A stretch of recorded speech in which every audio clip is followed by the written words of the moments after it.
بسم الله الرحمن الرحيم. أتكلم باسم المركز الروهينجي العالمي لحقوق الإنسان.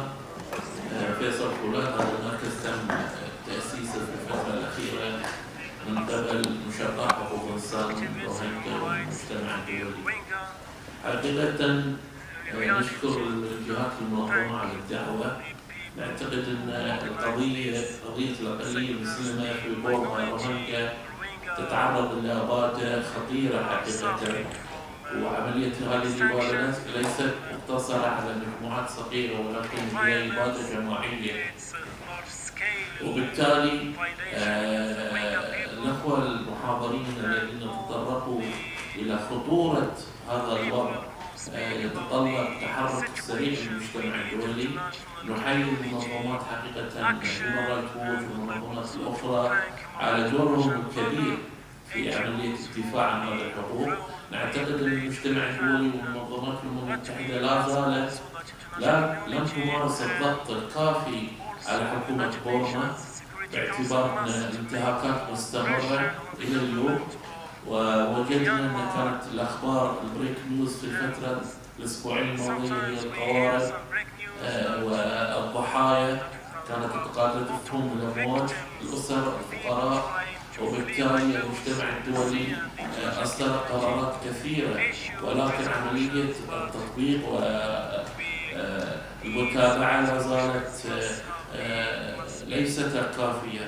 نحن نعتقد أن الشعب الروهينجي يحتاج إلى تأكيد الحقوق الأساسية له، تأكيد المواطنة، تأكيد حقه في المعيشة والاستقرار في بلده الأساسي. ندعو من هذا المنبر إلى تعزيز التحالف الدولي لتعزيز هذه الحقوق. وشكرا. Thank you. Are there any more questions, comments from the audience?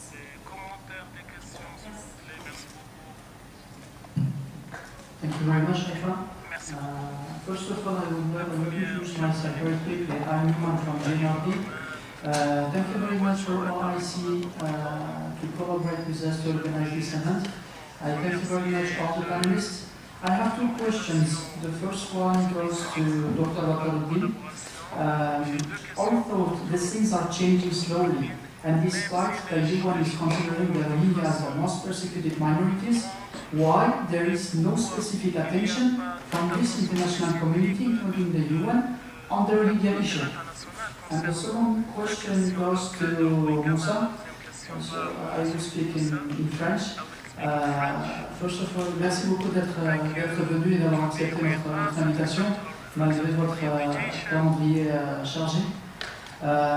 Moi, j'avais juste une question par rapport à votre point de vue sur place. Est-ce que c'est vraiment les autorités qui étaient contre vous ou vraiment une oppression qui vient de la population elle-même? Voilà, merci beaucoup. Persecution for Rohingya has been taking place over 50 years, but international community knew very little about it. Primarily, it surfaced in 2012 after the violence in June of 2012 after the violence. So United Nations, I must say, has done a lot. I think it can do more. As one of our distinguished panelists said, United Nations often tend to avoid Rohingya issue because of the pressure. Myanmar government threatens United Nations that they will not give them space. That kind of things tend to compromise. But United Nations is also under pressure from international community not to depart from its own principle of self-identification. Rohingya has the right to self-identify, and there cannot be a departure for United Nations to do something else. So we have the resolutions. United Nations General Assembly, OIC, and EU are instrumental, and they are co-sponsored by OIC and EU. And as I said earlier, the Security Council has for the first time spoken about it. So we are going the right trend. But the situation is this. I will give you an example. Last couple of weeks, during last month, there's a boat people crisis. There's a mass grave crisis. when this kind of catastrophic event develops, international community speak out. And then, and then as soon as it subsides, everything goes back to normal. So that's danger. We were in the international arena, international stage, we were not able to sustain this. It goes on peaks. So when it goes, low peaks goes down, Myanmar government start doing bad things again. And then when international community outcry comes and demand, and then Myanmar government tend to compromise. Those kind of game, I should say, that government Myanmar plays. So I think, by and large, United Nations and international communities go in the right direction, but we appeal to international community that they can do more in a concerted efforts, not individual efforts. One country saying this, another country saying this. Every country, every society, every community needs to be on the same page and send the same message.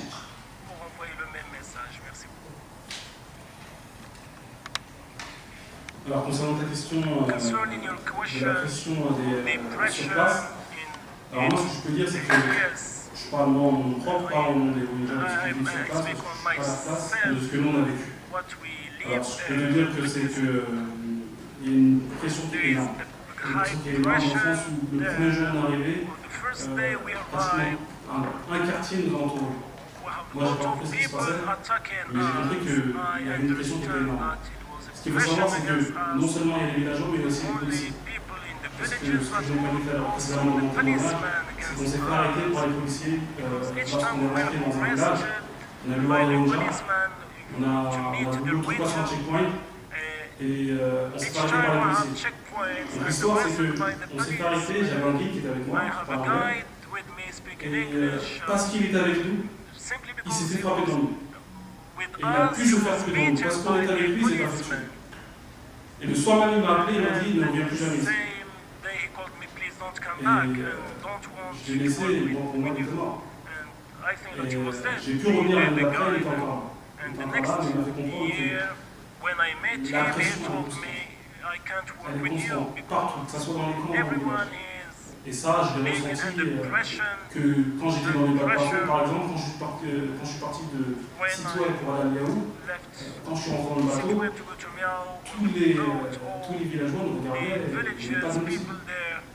Jusqu'à ce que quand on arrive dans la ville, toute la ville ne voulait pas de nous. Donc il y a vraiment une pression que personne ne puisse la rappeler. Ça, c'est ce qu'on vit, c'est ce qu'on ressent, et c'est vraiment ce qui se passe. Thank you. Merci beaucoup. Est-ce qu'il y a une autre question, s'il vous plaît, de l'audience? Yes, please. Please state your name. S'il vous plaît, votre nom? Alors, je parle en français. I will speak in C'est French. Hilaire Ahmed Hachmi. Alors, je parle au nom du collectif AMEB, Adressa Environnement, I will speak about qui the est allé collective plusieurs fois association sur of terrain them. également, 4 fois, We en Malaisie were there également, en 4 Bangladesh times in également. Bangladesh, Thailand. Alors, la junte birmane a certes oublié qu'un humain illégal ou pas, pour The finir, problem reste is un humain. that the government of Myanmar Et nous savons tous aujourd'hui, c'est évident qu'un Rohingya, il garde ses droits humains.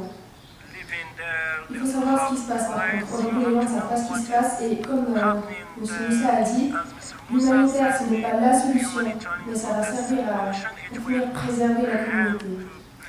Alors ce qu'il faut faire maintenant, on appelle simplement une collaboration pour que chaque personne, chaque individu en crie ce qui se passe. Le plus important avant l'humanitaire sur place, c'est la sensibilisation par tout type d'éléments, conférences. Il faut simplement se manifester.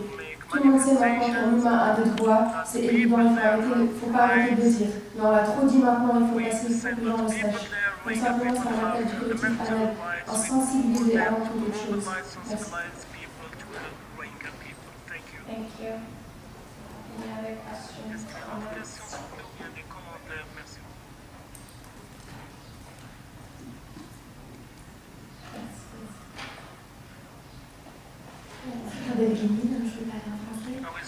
Je suis chercheur à l'école militaire et je voulais savoir comment expliquer le fait que ce ne soit pas très médiatisé, quel est le rôle des médias, To speak about what is happening in Myanmar with the Rohingya people, what is the role of the media. why they didn't speak about the case and also make pressure on the international community to speak about the case of Rohingya people. What is the problem? Je pense que les Canadiens sont plus à même de répondre à cette question. The media coverage on Rohingya, media coverage on Rohingya has been limited. We realize that there are multiple reasons for why there is not enough media coverage. First of all, the media coverage has been less because there's no access. Myanmar government does not give international media free access to all regions, all areas of Arakan, even sometimes even the critical areas where the IDP camps are, they cannot access. Once international media cannot go there, who is going to bring the news out? So we are getting some news through social media and other networks, phone calls and other things. That's the primary reason why it's not there coverage. Second thing is a strategic location, a strategic geographic strategic location for Rohingya. It is not Iraq, it is not Middle East, there is no oil sitting there. And as you know, except for some network, BBC and others, most of the international media, especially in the West, US, are corporate media. Their interests are very different. They do cover with a little at the bottom of the screen. You will see Rohingya camps and things like that. So this is not this primary reason where media is less interested because of strategic location. They are consumed with Iraq, Syria, and other events, and sometimes in Africa, health issue, Ebola, and South America, other issues. So this is there's another reason why international media is not covered. And thirdly, we Rohingya people have been deprived of opportunities for 50 years, and we ourselves are not equipped well to have our own media, Rohingya media. We have few media, Rohingya blogger, we are in the website and some other networks, Global Rohingya Center, but these are limited. These are all limited. There's a new one we have started in US, Rohingya Radio, not even daily broadcast. So our operation is quite limited too. So that's also a contributing factor. If Rohingya media is strong, then we can convey that message to local media or international media, then they can get connected to the issue. Al Jazeera has been very good, but they seems to have dropped the ball occasionally and has not covered very well. I think the BBC is the only one which sustains this its coverage on Rohingya issues. Thank you. Are there any more questions, comments? Yes. Just one more question to Dr. Wakaruddin. The neighboring countries, including Bangladesh, Thailand, are taking advantage about this situation, for example, human trafficking. And do you think that these governments are doing something to fight against this trafficking, against this mafia? Or you think that they just let things go on like this, or thank you. Situation is very different between Bangladesh and Thailand, as you indicated. Bangladesh government has a policy, at least what we see with their responses in the news media and others, they are not great supporters of Rohingya. So whatever is taking place about human trafficking, initiating, actually there's two phases. One is human smuggling, then followed by human trafficking. So when they take out people from Arakan, the victims, they do a smuggling, go to Bangladesh, the fishing boats and others. There are brokers, the human traffickers, agents doing that in Bangladesh. From that human smuggling, then they sell these victims to traffickers, and the traffickers stay in Thailand. So in Bangladesh, government is not responsive. About Rohingya issue, they put a blind eye on this issue. They only spoke recently when a small group of Bengalis got onto the boat to Rohingya, when the boat people press started. So because the trafficking started from Bangladesh, so these people, Bengali people has opportunity to get on the boat along with Rohingya. That caused a problem for us because Rohingya people are going with Bengalis, while Myanmar government is already saying that you people are Bengali. So these Bengalis are getting on the boat of Rohingya is making the situation more complex. So Bangladesh government is not responsive until they saw their citizens are on the boat, and then Bangladesh government spoke out. So I think it's geopolitical. To be honest with you, Myanmar government thinks that they have a good diplomatic relations with Myanmar, where Myanmar government doesn't respect Bangladesh to begin with, but Bangladesh thinks that it's a great neighbor, so they do not want to help Rohingya issue. In Thailand, it is a corrupt system. According to the news, what we are reading, you read that writer's article of Pulitzer Prize-winning article for last 2014 had extensive coverage on human trafficking in Thailand, involving Rohingya victims, and these are corrupt systems. It may not be at the top level of the government, but there are a lot of reports we read that Thai police, Thai officials are involved with the traffickers. There are reports we have seen, we have read that the Rohingya families were taken out of detention center by Thai police, Thai prison officials, and then sold to the traffickers. The situation slightly changed recently when international outcry came about the boat people, and then Thai government started pursuing after the traffickers and arrested them, and they took some action. Again, they did that because international outcry, because of this peak. So, as I said, always situation happens like that, and then government will start acting. So these are all implications of corruption on Thai side.